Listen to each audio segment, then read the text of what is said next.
muito boa noite a você. Eu sou Adalberto Piotto e seja bem-vindo ao Cenário Econômico pela TV Brasil, com emissoras públicas de todo o país.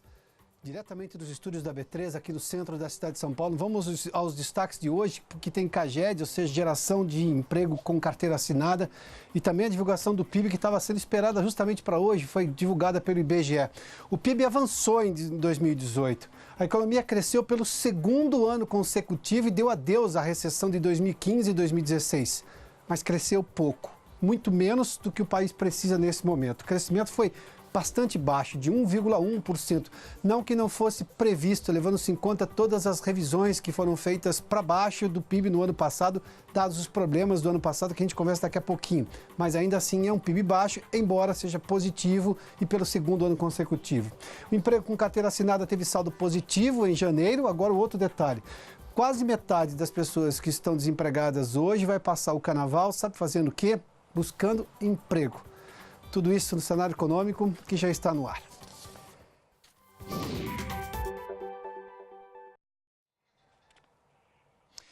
A economia brasileira cresceu pelo segundo ano consecutivo no ano passado, em 2018. Se a gente for usar aquela analogia muito comum no meio econômico do copo meio cheio e meio vazio, essa é a parte do copo meio cheio. Levando-se em conta os percalços da economia no ano passado, que começou com uma pressão internacional gigantesca, com a elevação dos juros americanos, que drenou recursos dos países emergentes, como é o caso do Brasil. A greve dos caminhoneiros doméstica, aqui no Brasil, de 11 dias, extremamente pesada, no mês de maio. E depois, todas as incertezas que o período eleitoral gerou, com uma colaboração imensa da Justiça, que não se decidia sobre a eleição, sobre a possibilidade do ex-presidente Lula, hoje preso em Curitiba, se iria ou não poder concorrer, tudo isso gerou uma série de incertezas que afetou a economia. Vamos lá. Se eu lembrar também que nós passamos 2015 e 2016 com forte recessão acima de 3% de queda por ano, esse é um dado positivo. Crescer pelo segundo ano consecutivo e um crescimento de 1,1% este ano, sim, isso é positivo. Se eu olhar para as necessidades do país de crescimento necessário, bom, aí é o copo meio vazio. Mas vamos dar uma olhadinha nos números que foram divulgados hoje pelo IBGE. O PIB de 2018 cresceu exatamente isso, olha, 1,1% sobre o PIB de 2017. Isso equivale, segundo o IBGE, a 6 trilhões e 800 bilhões de reais. Esse é o tamanho da riqueza brasileira gerada no ano passado. O PIB é exatamente a soma de todas as riquezas geradas no país. 6 trilhões e 800 bilhões de reais é o PIB do país. O PIB per capita, ou seja, dividindo isso pelo número de habitantes, teve uma alta de 0,3%, o que demonstra claramente que a situação começa a melhorar no país. Mas nós temos um PIB de R$ 32.747. Bom, tudo isso é aumento, e se é aumento em caso de economia crescendo, de emprego crescendo, que a gente vai falar daqui a pouquinho, e também de PIB per capita crescendo, são notícias todas positivas. Não podemos diminuir a importância das notícias positivas. Esse país tem o péssimo hábito de não comemorar suas vitórias e normalmente aumentar o tamanho de suas derrotas. As derrotas vêm, se elas vêm a gente tem que lidar com elas, mas as vitórias também são mérito do Brasil. Vamos lá. Então eu tenho tudo isso de crescimento. O quarto trimestre cresceu só isso, com 0,1%. Quem puxou para baixo, inclusive, foi a indústria. A gente vai falar desse aspecto também daqui a pouquinho com o Maurício de Almeida lá no Rio de Janeiro. Mas vamos seguir com os números do PIB aqui. Serviços, os destaques sobretudo. O setor de serviços que puxou o PIB para cima no ano passado, crescimento de 1,3%. Serviços em torno de 75% do PIB, para você ter uma ideia. Indústria 0,6% e agropecuária 0,1%. O agronegócio foi o grande responsável pela recuperação da economia em 2017, no primeiro ano pós-recessão. Desta vez não colaborou muito, não. O consumo das famílias também cresceu, 1,9%. O fato de crescer é positivo, mas poderia crescer mais.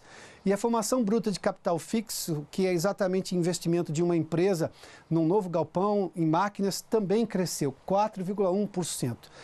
Tudo isso é extremamente positivo. E por que não foi melhor? Porque o investimento, por exemplo, poderia ter sido melhor no quarto trimestre. E ele foi reduzido, ele baixou, perdeu atração, como se diz no mundo econômico. E o consumo das famílias, que embora tenha tido um crescimento, ele ainda é baixo, levando-se em conta o tamanho do poder de consumo de um país com mais de 200 milhões de pessoas. E por que é baixo? Ainda embora tenha crescido com a melhora do crédito, uma inflação contida e também uma recuperação do mercado de trabalho, embora ainda muito pequena. Porque nós temos justamente isso. O que é o fato positivo na geração de um consumo maior pelas famílias, que é a volta do emprego, é também o responsável por ele ser pequeno, porque a volta do emprego não foi na medida que se precisa acontecer, levando-se em conta o alto nível do desemprego no país. Ou seja, a mesma explicação para as duas perguntas. Vamos seguir um pouquinho mais para entender um pouquinho. Aqui é a evolução do PIB desde 2011. Um crescimento em 2011 de 4%, muito artificial, porque você tinha necessidade de reformas, necessidade de pensar o país no futuro, não foi pensado, tanto que ele ficou declinante até chegar na tragédia econômica brasileira recente do governo ainda Dilma Rousseff, de queda de 3,5% em 2015 e 3,3% em 2016. Aí eu cresço nos 2 anos seguintes, 2017 e 2018, 1,1%. Nos 2 anos, exatamente o mesmo crescimento. Em 2017 tinha sido de 1%, o IBGE foi lá e revisou para cima, foi de 1,1%, mas agora os dados consolidados são esses. Se eu olhar para isso, eu vejo um problema na economia. Se eu olhar para isso, eu vejo uma solução para a economia. Eu tenho que levar em conta esse fato. Nós passamos 2 anos de pé no atoleiro. Literalmente dizendo, boa parte das pessoas não saíram de uma situação ruim, muito ruim, por mais que isso seja uma força de expressão. E aqui a gente tem uma situação bem melhor, 1,1% de crescimento em 2 anos. Mas, vamos lá, de novo para a questão do crescimento que poderia ser maior.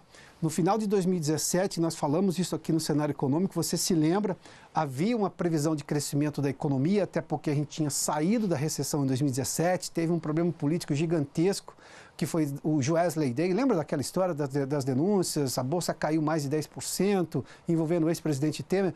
Mesmo com aquele drama, a economia cresceu em 2017. E depois, em 2018, claro, se imaginava que teríamos um céu de brigadeiro, ou pelo menos uma melhora grande da economia. Chegou-se a prever algo em torno de 3%, crescemos 1/3 disso praticamente. Mas o PIB, por exemplo, 1,1% de crescimento agora, real, do IBGE.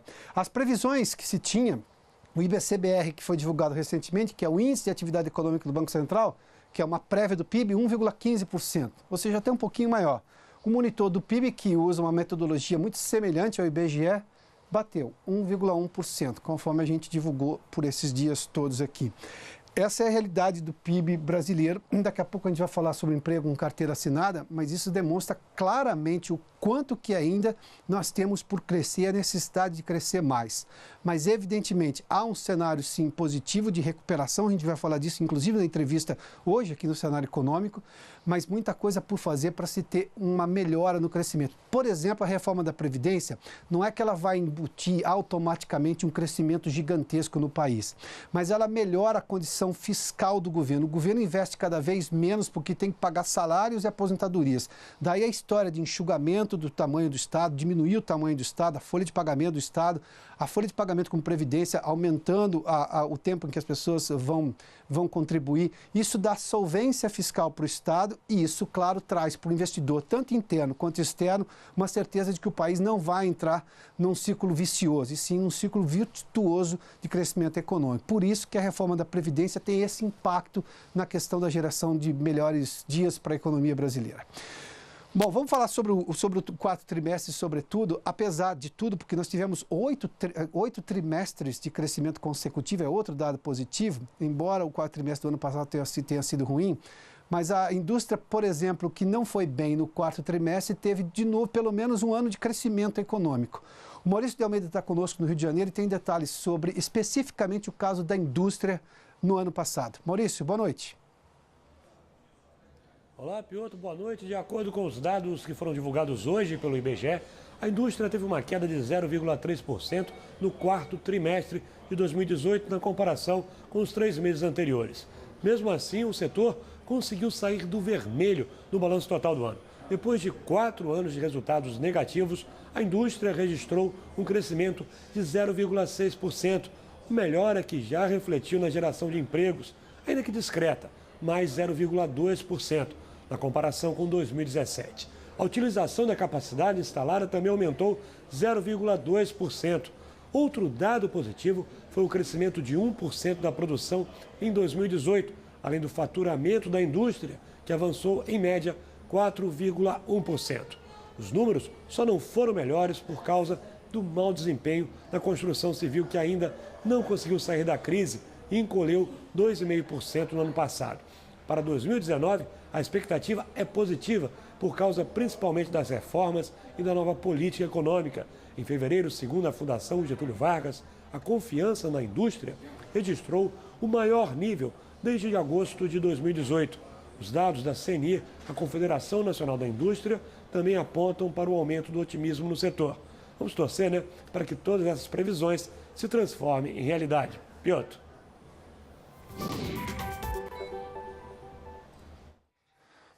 É a nossa esperança. Aliás, a economia vive de expectativa. Por isso que ela não é uma ciência exata. A matemática é só uma ferramenta da economia. Vamos falar de emprego com carteira assinada. Os dados do Cadastro Geral de Empregados e Desempregados foram divulgados hoje pelo governo. Em janeiro, nós tivemos um saldo positivo, ou seja, entre demissões e contratações, o saldo ficou positivo em 34.313 empregos. Se eu fizer essa conta no mais longo prazo, ou seja, nos últimos 12 meses, o saldo está positivo em quase 500 mil, 471.741 empregos novos que foram gerados na economia. Vamos lá, é saldo, exatamente isso, ou seja, quanto foi demitido e quanto foi contratado. Nós tivemos saldo positivo novamente. O crescimento em 12 meses, aqui está, 1,24%. De novo a história do copo meio cheio e meio vazio. É meio cheio porque é positivo, mas é meio vazio porque o crescimento é muito pequeno na retomada do emprego com carteira assinada, levando-se em conta todas as incertezas das quais nós falamos há pouco. É o segundo melhor janeiro desde 2013. Mesmo assim, veja qual era a situação a qual nós suplantamos. Veja quanto estava bem pior do que a gente podia imaginar, levando-se em conta que os dados, mesmo com uma leve recuperação, ele ainda é um dos melhores que a gente tem nos últimos tempos. Vamos seguir aqui os destaques com contratação. O setor de serviços, 43.449 novas vagas. Indústria, 34 mil, Maurício falou disso agora há pouco. Construção civil, mesmo com a dificuldade, conseguiu ter um saldo positivo no mês de janeiro. E o comércio, esse cai em janeiro, porque é a questão da sazonalidade da qual nós falamos. Por exemplo, ontem, aqui, quando a gente falava especificamente dos dados do IBGE. Menos 65.978, ou seja, o saldo ficou negativo para o comércio. Aliás, por falar em emprego, muita gente vai passar o carnaval buscando emprego. A Vanessa Casalino tem detalhes dessa história. Vanessa, boa noite. Boa noite, Piotr. Boa noite a todos. É quase a metade dos brasileiros que foi ouvida numa pesquisa e que não está ocupada. Vai passar o carnaval procurando emprego, são 48%, um universo de 11 mil pessoas. O levantamento foi feito por uma empresa online de recrutamento, a Cato. Para 90% dos entrevistados, esse é um bom momento para tentar uma colocação, porque afinal ainda é começo de ano. Na avaliação de 57%, o fato de ser carnaval não interfere na procura. Para 16%, o recrutador vai ver que o candidato está mesmo interessado. 14% querem começar o ano empregados e 7% têm mais tempo agora no feriado. Já 6% vem aí uma oportunidade. Acham que esse período tem uma concorrência menor porque os outros candidatos vão estar na folia. Para os responsáveis pela pesquisa, o levantamento reflete a realidade do mercado de trabalho hoje no Brasil. Profissionais que estão há mais de 6 meses amargando o desemprego e que precisam com urgência de um estímulo. Eu vou deixar mais claro, a pesquisa ouviu 11 mil pessoas, Piotr.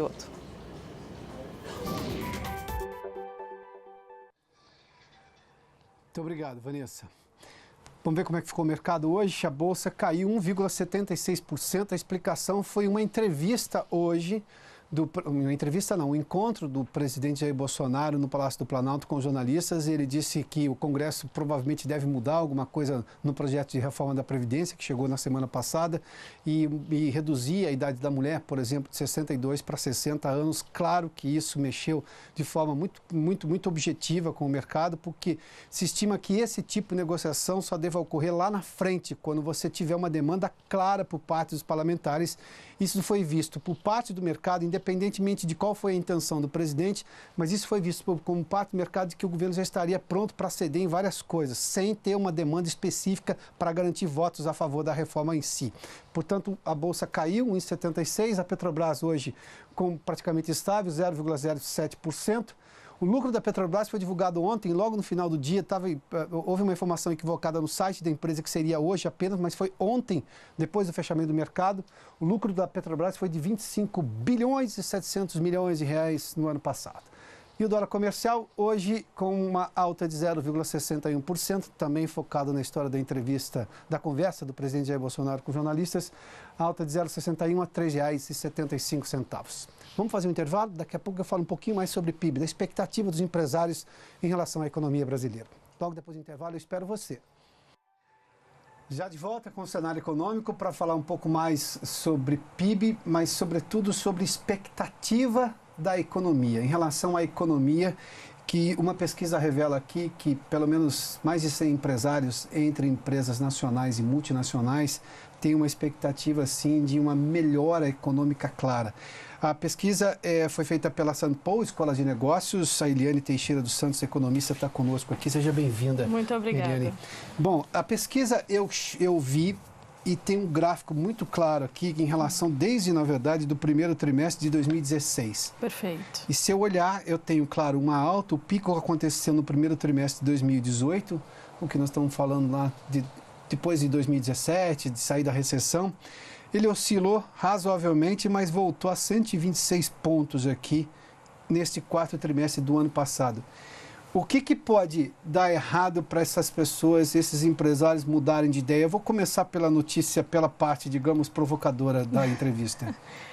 Nessa parte provocadora da entrevista, das expectativas dos empresários, apesar deles estarem num cenário, num território bastante otimista para os próximos 12 meses, que é o que esse índice tenta capturar, eles têm aí uma possibilidade ainda de estar num terreno negativo caso essas reformas que estão para serem aprovadas não sejam aprovadas. De novo, voltamos à questão das reformas. Voltamos às questões das reformas. Extremamente vital, uma discussão séria e rápida sobre a reforma, é isso? Exato, exato. Então, essa confiança, ela teve um suspiro ali por parte dos CFOs, que são esses executivos de finanças do Brasil inteiro, que representam quase 20% do PIB, mas tudo num patamar ainda bastante estável, não atingiu o pico que nós já tivemos nessa série desse índice, justamente porque espera-se que com as reformas tão esperadas, aí sim pode-se prever um horizonte mais longo de investimentos ou de crescimento econômico mais sustentável.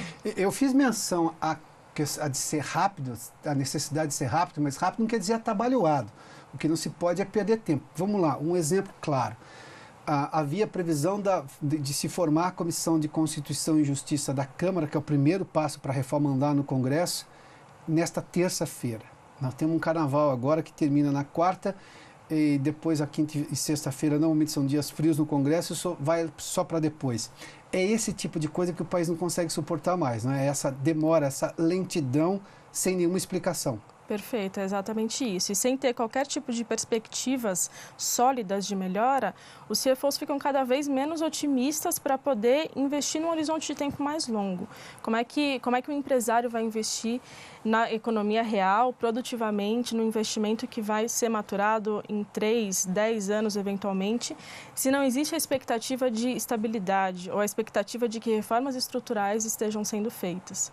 Enquanto isso, de fato, não deslanchar, não se mostrar de forma palpável o que vai ser feito para o crescimento da economia se sustentar, de fato, talvez esse território positivo em que os CFOs estivessem logo no período pós-segundo turno, logo pós as eleições, então, talvez ele não se sustente por muito tempo nos próximos trimestres. Além da reforma, se o próprio governo chama de a mãe de todas as reformas, a reforma da Previdência em si, que outras características que a pesquisa mostra, onde é que eles se ancoram também para ter esse otimismo em relação à economia neste ano? Eles se ancoram muito em relação ao cenário político, mas também em perspectivas de indicadores econômicos. Esse índice ele acaba sendo um indicador antecedente muito forte do que vai acontecer em termos de atividade econômica, mas toda vez que existe expectativa, por exemplo, de aumento de taxa de câmbio, ou se existe expectativa de piora de inflação, o índice ele também arrefece, ele também vai para territórios menos otimistas. Então, ele traz um pouco dessa perspectiva também, tanto de tempos áureos quanto de tempos expectativas ruins, considerando todas as variáveis macroeconômicas. Você fez menção à questão de, se eu tiver um câmbio elevado, isso diminui. Exato. O otimismo diminui. E também a questão de inflação. Isso, a gente conseguiu acompanhar esse índice desde o primeiro trimestre de 2016 e a aderência a esses indicadores econômicos ela é muito forte. Então, taxa de câmbio aumenta ou inflação aumenta, as expectativas começam a piorar também. Aumentos de taxa Selic também refletem negativamente nas expectativas desses CFOs. Eu fui um provocador na primeira pergunta em relação a aspectos negativos, agora eu vou fazer o contrário, aspectos positivos. Eu estou com uma inflação controlada. É verdade que eu tenho consumo baixo, muita gente na inadimplência, mas eu tenho uma inflação controlada e mesmo que eu tenha uma recuperação do consumo, eu tenho ainda muita ociosidade na indústria, ou seja, eu tenho capacidade de atender um aumento de demanda rapidamente.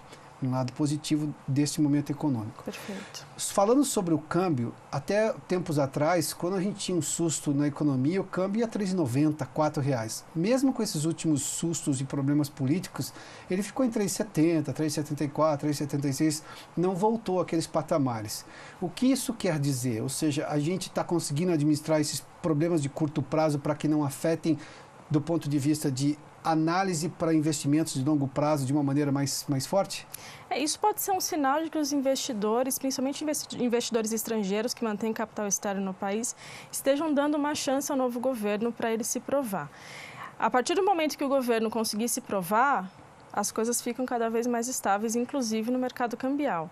Mas a partir do momento em que o mercado acaba perdendo confiança do governo, se isso ocorrer eventualmente, as oscilações elas vão permanecer, assim como a gente vislumbrou, assim como a gente visualizou lá no final de 2018. Aí vem a história da necessidade de um discurso em uníssono do governo em relação à reforma, por exemplo. Exato. Hoje eu conversei com parte de investidores aqui na Bolsa, de analistas de Bolsa, eles disseram que a queda da Bolsa hoje tem muito da declaração do presidente Jair Bolsonaro, provavelmente respondendo alguma pergunta nessa conversa com jornalistas hoje, de que poderia ceder de 62 para 60 anos a mulher, que é justamente quem tem uma expectativa de vida maior do que o do homem. Do ponto de vista da questão atuarial da reforma, se tivesse que reduzir, teria sido a do homem, não a da mulher, não é? Exato, exatamente. Então, esse tipo de, digamos, banho na linha atrapalha a conversa.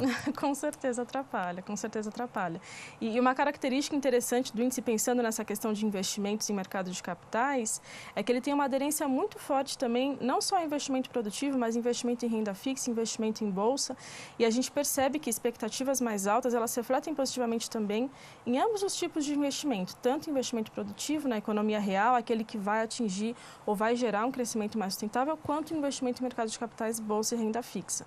Mas tem um efeito muito inverso, uma relação muito inversa quando a gente compara com investimentos em CDB, por exemplo, ou aplicações em CDB mais de curto prazo. Então, parece que quando o CFO ou quando essas empresas elas perdem um pouco a confiança na economia, elas deixam o dinheiro resguardado numa aplicação mais de curto prazo, mais segura como o CDB, e acabam fugindo um pouco dos investimentos em economia real ou em mercado de capitais. Que é o que é terrível para o emprego, porque Exato. Você não gera crescimento econômico, aí o PIB, digamos, não pega atração. Exato. E quanto que, na sua opinião, esses executivos conseguem entender que, claro, um projeto desse que vai para o Congresso vai ter algumas mexidas. Isso é do debate político, que questões aconteçam, que haja uma sessão aqui ou ali. Quanto que as pessoas estão preparadas? Porque, claro, a Bolsa reage imediatamente, e a Bolsa às vezes é movida por fígado, de investidor, de interesse de querer fazer uma ação subir ou descer. Isso já é outra história, mas do ponto de vista do investimento, que, claro, o debate vai ser modulado e teremos momentos de alto e baixo em relação à proposta original. Quanto que isso influencia na decisão desse investidor? Olha, a decisão desse investidor pode ser bastante influenciada mesmo por essas discussões e mesmo sabendo que elas são naturais. Se a gente compara os indicadores que tivemos no período do impeachment da presidente Dilma Rousseff ou no período em que se retomou um pouco de estabilidade econômica e começou a se discutir reformas como o teto dos gastos, nesse período foi quando a gente teve um suspiro também dos índices de confiança desses CFOs. Então, eles acabam sendo bastante refletidos, sim, por essas discussões que ocorrem em reformas.